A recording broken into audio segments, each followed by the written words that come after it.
Hello guys, நாங்கள் இன்றைக்கி பைக்கில் வந்துட்டு இருக்கும்போது கிணத்துல நிறைய மீன் இருக்கிறத பார்த்தோம். அதை பிடிக்க தான் நம்ம இப்போ என்னோடய ஃப்ரெண்டை கூப்பிட்டுட்டு ஒரு தூண்டி எடுத்துகிட்டு போயிட்டுருக்கோம். வாங்க நம்ம போகலாம். இங்கே ஒரு கிணறு உங்களுக்கு தெரியுதா? அந்த கிணறு தாண்டி இன்னொரு 2 கிலோமீட்ரு தூரத்தில் தான் அந்த கிணறு இருக்குது. வாங்க நம்ம போகலாம். நம்ம கிணத்துக்கிட்ட வந்துட்டோம். அங்கே பாருங்க நிறைய மீன் சைட்லலாம் சுற்றிக்கிட்டே இருக்குது, சின்ன சின்ன மீனாக. இப்போ என் ஃப்ரெண்டு கிணத்துல இறங்கி மீன்லாம் பிடிக்க போகிறான். இதில் நாங்கள் 5-6 மீன் பார்த்தோம், பெருசு பெருசாக. என் ஃப்ரெண்டு இப்போ கிணத்துல இறங்கியிருக்கான் பாருங்கள். தூண்டில் இப்போ போட்டிருக்கான். இப்போ என்ன மீன் மீட்டதுன்னு பார்ப்போம். அங்கே பாருங்கள் ஃப்ரெண்ட்ஸ், அங்கே சுற்றி ஜிலேபியே சுற்றிக்கிட்டே இருக்குது. அங்கே பாருங்கள் கொத்திக்கிட்டே இருக்குது அந்த இதை. இந்த கிணறு ரொம்ப பாலடைஞ்ச கிணறு மாதிரி இருக்குது. இங்கே ஆனால் மீனுக்கு யார் சாப்பாடு போடுவேன்னு தெரில. இது இவ்வளோ பெருசு வளர்ந்துருக்கு. ஃப்ரெண்டு அப்படியே மீனை பிடிச்சிட்டான். அப்பா, இந்த மீன் எவ்வளோ பெருசு இருக்குது.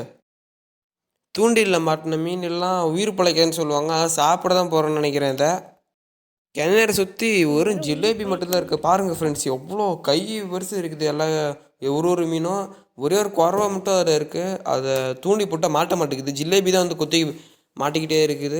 குறவை கிட்டே வந்தால் ஜிலேபி துரத்திக்கிட்டே இருக்குது. அதை என் ஃப்ரெண்டு இன்னொருத்தர் இப்போ மீன் தூண்டில் போட்டிருக்கான். மாட்டுத்தானே வைப்போம்.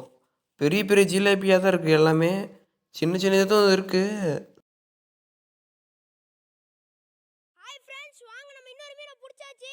அவர் போட்டதுமே மாட்டிக்கிச்சு. இது பாருங்க எவ்வளோ பெரிய மீன் பாருங்க. வாங்க கிட்ட போய் பார்ப்போம். அங்க பாருங்க அவர் தூக்கிட்டாரு. வாங்க கிட்ட போய் பார்ப்போம். ஃப்ரெண்ட்ஸ், இந்த மீனை பாருங்க. இது எவ்வளோ பெருசு இருக்குன்னு மட்டும் பாருங்க. இங்க பாருங்க, போன வாட்டியோட பெருசு. வாங்க போய் தண்ணியில் பாருங்க ஃப்ரெண்ட்ஸ், அந்த மீன் நாக்கில் அந்த முள் மாட்டிக்கிச்சு. நாக்கு பிச்சுக்கிட்டு வந்து ரத்தமாக அப்படியே இந்த பக்கெட்டு ஃபுல்லாக ஆகிடுச்சு. நாங்கள் பிடிச்ச மீன் வாயில் குட்டி இருந்ததுக்கு குட்டி அப்படியே வந்துடுச்சு.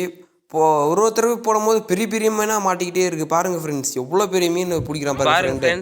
போட்டிருக்கான் பாருங்க, ரத்தமாக இருக்குது ஃபுல்லாக. நாக்கு பிச்சுக்கிச்சு. இன்னொருத்தர் ஃப்ரெண்டு இப்போ போட்டிருக்கான். என்ன மீன் மாட்ட போகுதுன்னு தெரில. பாருங்கள் ஃப்ரெண்ட்ஸ், இப்போ எங்களுக்கு 3வது மீன் மாட்டிருக்கு. என் ஃப்ரெண்டை தூக்க முடியாமல் தூக்கிட்டு வரான். மீன் பாருங்கள் எவ்வளோ பெருசு இருக்குன்னு. மீன் பிடிக்கும் போது கையிலே கீச்சிருச்சு, ரத்தமாக வருதுங்க கையில். பாருங்கள் ஃப்ரெண்ட்ஸ், எல்லா ஜிலேபியும் பட்டையாக இருக்குது. நல்லா பயங்கரமாக இருக்குது. பல்ல பெருசு பெருசாக இருக்குது. என் ஃப்ரெண்டு இப்போ இன்னொரு தடவை போட்டிருக்கான். அங்கே பாருங்கள் சைடில் ஒரு விரால் மீன் வேறு இருக்குது. ரொம்ப சின்னோண்டு இருக்குது. ஆனால் இப்போ ஃப்ரெண்டு இன்னொரு மீன் பிடிச்சிட்டான் பாருங்கள் ஃப்ரெண்ட்ஸ். அங்கே பாருங்கள் மேலே இழுக்க முடியாமல் இழுக்கிறான். பாருங்க, போன தடவை ஒருத்தரையும் போடாமல் பெருசாக மாட்டுது. இந்த கிணத்துல இருக்க மீனெல்லாம் நாங்கள் 2 வருஷத்துக்கு முன்னாடி சின்ன சின்ன மீனாக பக்கத்தில் இருக்க குட்டையில் தூக்கி விட்டோம். இப்போ இது இவ்வளோ பெருசாகிடுச்சு. நாங்களே இப்போ பிடிச்சி இப்போ சாப்பிட போகிறோம். வாங்க இந்த மீனை தூக்கிட்டு போய் பக்கெட்டில் போடலாம். பாருங்கள் ஃப்ரெண்ட்ஸ், இந்த பக்கெட்டோட இந்த மீன் தான் ரொம்ப பெருசாக இருக்குது. இதுக்கு இந்த காற்று பத்திரத்துக்கு மேலே வந்துகிட்டே இருக்குது. கிட்ட பக்கம் பயங்கரமாக இருக்குது. பல்லுலாம் பெருசாக இருக்குது. பாருங்கள் ஃப்ரெண்ட்ஸ், அதை குட்டிலாம் அப்படியே சுற்றிட்டே இருக்குது பாருங்கள் சைடில். இதோட 5 மீன் பிடிச்சிருக்கோம் நாங்கள். 5வது மீன் தான் ரொம்ப பெருசாக இருக்குது. இப்போ எடுத்துகிட்டு அங்கே வீட்டுக்கு போய் சமைக்க போகிறோம். பாருங்கள் ஃப்ரெண்ட்ஸ், எல்லா மீனும் நீங்கள் இப்போ வீட்டுக்கு எடுத்துகிட்டு வந்துட்டோம். இதான் நாங்கள் ஃபஸ்ட்டு பிடிச்ச மீன். இதுவே ரொம்ப பெருசாக இருக்குது. கடைசி பிடிச்ச மீன் இதோட பெருசாக இருக்குது. விட்ட உடனே ரொம்ப வேகமாக போயிடுச்சு. உள்ளார அப்படியே சந்தில் புந்துக்குச்சு. ஒரு 2வது மீன் போட்டிருக்கோம், அதுவும் வேகமாக போகுது. 3வது மீன் போட்டோம், அது அப்படியே உள்ளார போகுது பாருங்கள். உள்ளலாம் சாப்பாடாக இருக்குது. இதில் கொஞ்சம் ரொம்ப நாளைக்கு முன்னாடி கப்பீஸ் இருந்தது, இப்போ தான் செத்துருச்சு. இப்போ இந்த மீன் விட்ருக்கோம் நாங்கள். எல்லா மீனையும் விட்டாச்சு பாருங்கள். எல்லாம் தூண்டிலால் பிடிச்சி அப்பயும் ஆக்டிவாக சுற்றிக்கிட்டே இருக்குது. அங்கே ஒரு ஓட்ட மாதிரி இருக்குது, அதுக்குள்ளே பூந்து வந்துட்டுருக்கு பாருங்கள் ஃப்ரெண்ட்ஸ். இப்போ இந்த மீன்லாம் நாங்கள் சமைக்க போகிறோம் பாருங்கள்.